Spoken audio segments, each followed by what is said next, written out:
അതെന്നെ കടിക്കും. പശുക്കളെ പുറത്തുനിന്ന് വാങ്ങിക്കാതെ നമ്മൾ തന്നെ നല്ല ബ്രീഡ് കുട്ടികളെ വളർത്തി നമുക്ക് ആവശ്യമുള്ള പശുക്കളെ പ്രൊഡ്യൂസ് ചെയ്തെടുക്കുക.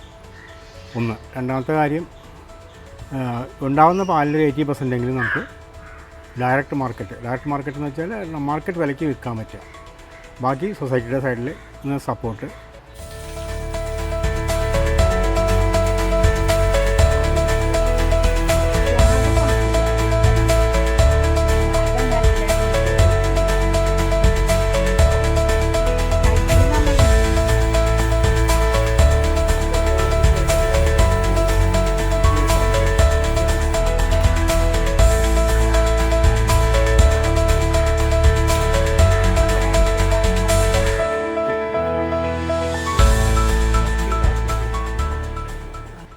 ഇന്ത്യൻ വാർത്താ കൃഷിയിടത്തിൽ നമ്മൾ എത്തി നിൽക്കുന്നത് തൃശ്ശൂർ ജില്ലയിലെ കുന്നംകുളത്തിനടുത്തുള്ള അഗതിയൂർ എന്ന സ്ഥലത്താണ്.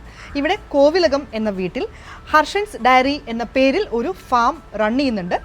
ഇത് റൺ ചെയ്യുന്നത് ഇദ്ദേഹം ഹർഷൻ എന്ന ഈ ചേട്ടനും അദ്ദേഹത്തിൻ്റെ ഫാമിലിയും കൂടിയാണ്. അപ്പോൾ ഈ ഒരു ഫാമിലെ വിശേഷങ്ങളാണ് ഇന്ന് നിങ്ങൾക്കായി പങ്കുവയ്ക്കുന്നത്. ഇന്ത്യൻ വാർത്താ കൃഷിയിടത്തിലേക്ക് സ്വാഗതം സർ.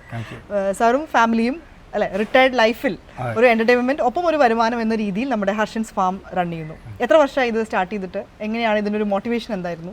ഫാം എന്നുള്ള ലെവലിലേക്ക് വന്നിട്ട് 2013. പക്ഷേ പശുക്കളുടെ വളർത്തൽ തുടങ്ങിയിട്ട് 2002 തന്നെ പശുക്കൾ ഉണ്ട്.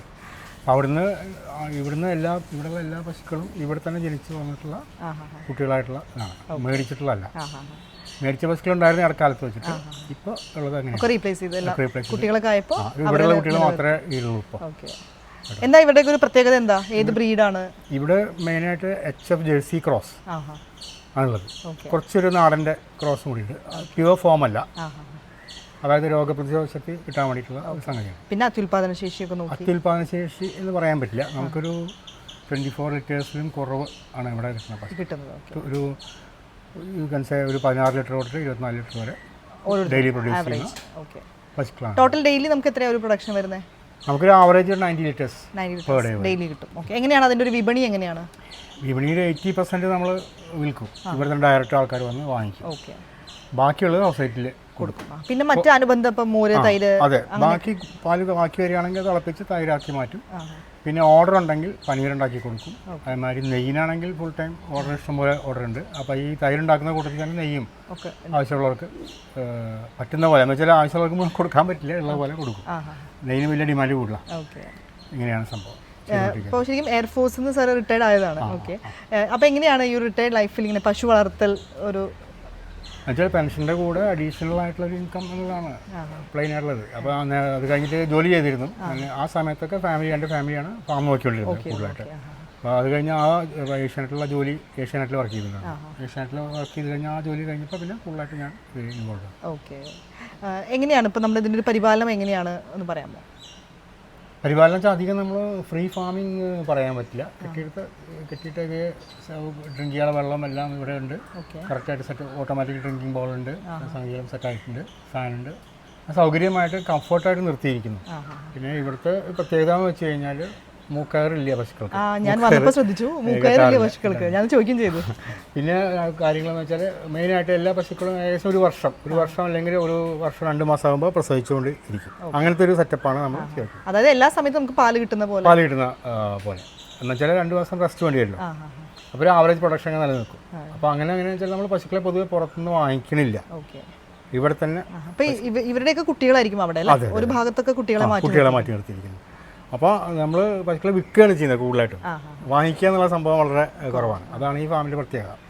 ഒരു ഫാം ലാഭത്തിൽ വരണമെങ്കിൽ മെയിനായിട്ട് വേണ്ടത്, ഒന്ന് കൃത്യമായിട്ട് പശുക്കൾക്ക് ജന പിടിക്കുക, 2 80% പ്രൊഡക്റ്റെങ്കിലും നമ്മൾ ഡയറക്റ്റ് മാർക്കറ്റിൽ കൂടുതൽ വിലയ്ക്ക് വിൽക്കുക, 3 പശുക്കൾക്ക് അസുഖമില്ലാതിരിക്കുക, 4 നമുക്ക് ഗവൺമെൻറ് സൈഡിൽ നിന്നുള്ള സഹകരണം, അതായത് വെറ്റിനറി ഡിപ്പാർട്ട്മെൻറ്റിൽ നിന്ന് സഹകരണം, രോഗങ്ങൾ വന്നു കഴിഞ്ഞാൽ ആ സപ്പോർട്ട്.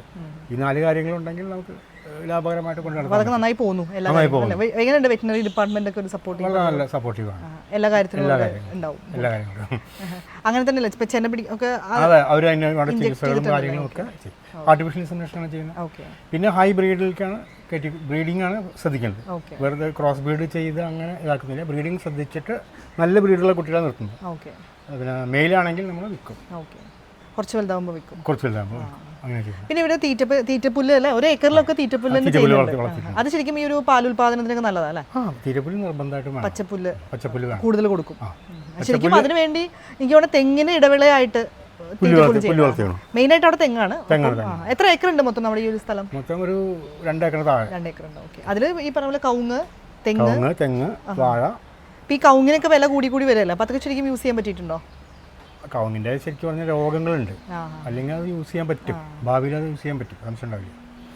ഇപ്പം എന്താ വെച്ചാൽ മഞ്ഞപ്പ് വരുന്ന രോഗം, അങ്ങനത്തെ പ്രശ്നങ്ങളുണ്ട്. പിന്നെ ശ്രദ്ധ കൂടുതൽ വേണം കവുങ്ങിന്, മറ്റ് ഇതുപോലെയല്ല. പശുക്കൾ ശ്രദ്ധ വേണ്ടെന്നല്ലട്ടെ പറഞ്ഞു, തെങ്ങിൻ്റെ പോലെയല്ല, അസുഖങ്ങൾ പെട്ടെന്ന് വരും കവുങ്ങിന്. പിന്നെ തേങ്ങയ്ക്കൊക്കെ ഇടയ്ക്ക് നല്ല വില ഉണ്ടായിരുന്നു. കൊടുക്കാറുണ്ടോ അതോ? അപ്പോൾ കുറേയൊക്കെ നമ്മൾ വിൽക്കും, അങ്ങനെയൊക്കെ ഉണ്ട്. എണ്ണ നമ്മുടെ യൂസിനുള്ള ഉപയോഗിക്കും. പിന്നെ വാഴയുണ്ട്. വാഴയ്ക്ക് മിക്കവാറും വിൽക്കുക ചെയ്യുന്നത്. ശരിക്കും ഒരു സമ്മിശ്ര രീതി അല്ലേ? സമ്മിശ്ര രീതിയാണ്.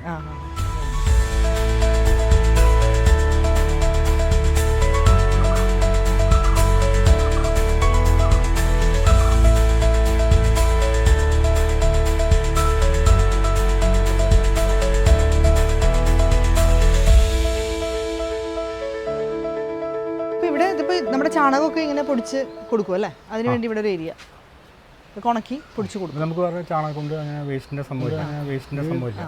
ഇത് നേരെ ഉണക്കുക, ചാക്കിലാക്കുക, അങ്ങനെ ചെയ്തോണ്ടിരിക്കുക. ശരിക്കും ഇവിടുത്തെ ഈ പശുക്കളുടെ മൂത്രം ചാണകമൊക്കെ നമ്മുടെ തോട്ടത്തിലേക്ക് നമ്മൾ ചാണകം പറയിട്ടില്ലേ, അത് കഴിഞ്ഞ് എന്നാലും കുറച്ചൊക്കെ ബാക്കി ഉണ്ടാവില്ല കഴുകുമ്പോൾ. അതെല്ലാം പൈപ്പിൽ നേരിട്ട് നമ്മുടെ തോട്ടത്തിലേക്ക് പുല്ലിലേക്ക് പോകും, നേരെ പുല്ലിൽ പോകും. അപ്പോൾ അതാണ് പുല്ല് നന്നായിട്ട് ഉണ്ടായി. അതെ, അതിങ്ങനെ ഇടയ്ക്ക് അങ്ങോട്ടും ഇങ്ങോട്ടൊക്കെ ഡിസ്ട്രിബ്യൂട്ട് ചെയ്ത് കറക്റ്റ് ചെയ്യും. പിന്നെ ആ പുല്ല് നേരെ നമ്മുടെ പശുക്കൾക്ക് കൊടുക്കും. ശരിക്കും ഈ ഒരു പശു വളർത്തൽ ലാഭകരമാണ് അല്ലേ? ലാഭകരമാണ് ഞാൻ പറഞ്ഞത്. അതായത് നമ്മൾ കുറച്ച് കണ്ടീഷൻസ് ഉണ്ട്. ഒന്ന്, നമ്മളെപ്പോഴും പശുക്കളെ വാങ്ങിച്ചുകൊണ്ടിരിക്കുകയാണെങ്കിൽ ലാഭകരമാവില്ല. അപ്പം നമുക്ക് വേണ്ടുന്ന പശുക്കളെ നമ്മൾ തന്നെ ഉണ്ടാക്കണം, ബ്രീഡ് ചെയ്തിട്ട് നല്ല ബ്രീഡ് കുട്ടികളെ നിർത്തണം, അതേ വളർത്തി ഉണ്ടാക്കണം. ഒന്ന്. രണ്ടാമത്തെ വിഷയം, ഉണ്ടാകുന്ന പ്രൊഡക്ഷനിൽ ഒരു 80% നമ്മൾ ഡയറക്റ്റായിട്ട് മാർക്കറ്റ് വിലയ്ക്ക് വിൽക്കാൻ പറ്റണം. മൂന്നാമത്, പശുക്കൾക്ക് അസുഖമില്ലാതെ ഇരിക്കുന്ന ഒരു അവസ്ഥ. നാലാമത്, ചാണകത്തിൻ്റെ ഡിസ്പോസൽ സെയിൽസ്. 4. അഞ്ചാമതെന്ന് വെച്ചാൽ ബാക്കി വേറെ കാര്യങ്ങൾ അങ്ങനെ പ്രത്യേകിച്ച് അനുബന്ധ ഉൽപ്പന്നങ്ങൾ ഉണ്ടാക്കി വിൽക്കുക, മറ്റു കാര്യങ്ങൾ ചെയ്യുക, ഒക്കെയാണ്. അങ്ങനെ ഫാമിലിയൊക്കെ നല്ല സപ്പോർട്ടായിട്ട് അടിപൊളിയായിട്ട് പോകും. ഫാമിലിക്ക് എന്നേക്കാളും കൂടുതൽ ഇൻട്രസ്റ്റ് ആണ് ഈ ഫാമിങ്ങിൽ.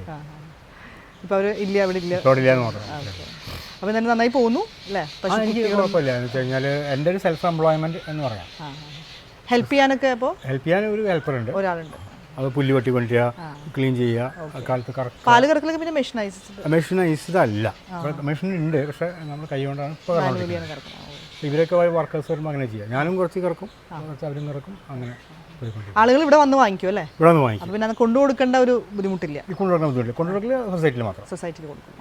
പിന്നെ വലിയ ഓർഡർ ഉണ്ടെങ്കിൽ ചിലപ്പോൾ നമ്മൾ കൊണ്ടുകൊടുക്കും, വണ്ടി കയറ്റി വിടുക. സദ്യകൾക്ക് തൈര് ഒക്കെ പറയില്ലേ, തൈര് വേണം എന്നൊക്കെ പറയില്ലേ, കൂടുതൽ 50 ലിറ്റർ വേണം എന്നൊക്കെ പറയില്ലേ, അങ്ങനെ വരുമ്പോൾ നമ്മൾ വണ്ടിയിൽ കയറ്റി കൊണ്ടുകൊടുക്കും.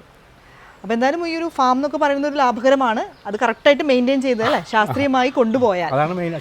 ശാസ്ത്രീയം ആവും മാത്രമല്ല, എന്ന് വെച്ച് കഴിഞ്ഞാൽ അതിന് വളരെ ശ്രദ്ധ വേണം. അത് ഒന്നാമത്തെ കാര്യം. ബ്രീഡിങ് വേണം, ഫീഡിങ് കറക്റ്റ് വേണം. പിന്നെ നമുക്ക് ആവശ്യമുള്ള സ്ഥലം വേണം. അതൊരു പ്രശ്നമാണ് കേട്ടോ, സ്ഥലത്തിൻ്റെ ഒരു പരിമിതിയും പ്രശ്നമാണ്. ഇത്രയൊക്കെയാണ് ഇതിലുള്ള സംഭവം.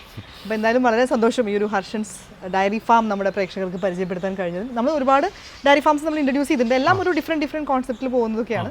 അപ്പോൾ പൊതുവേ ഈ പറഞ്ഞ പോലെ പാല് എന്നതിൽ ഉപരി കുറച്ചുകൂടി മൂല്യവർദ്ധിത ഉൽപ്പന്നങ്ങളൊക്കെ വിപണിയിൽ എത്തിക്കാൻ പറ്റുന്നതും ഒരു അഡ്വാൻറ്റേജ് ആണ്. അല്ലെങ്കിൽ നമുക്ക് 80% സെയിൽ ചെയ്യാൻ പറ്റില്ല. അതെ. ഗ്രാമപ്രദേശമല്ലേ, കുറേ ആൾക്കാർ വേറെയും പശുക്കളുണ്ടാവും. അതെ.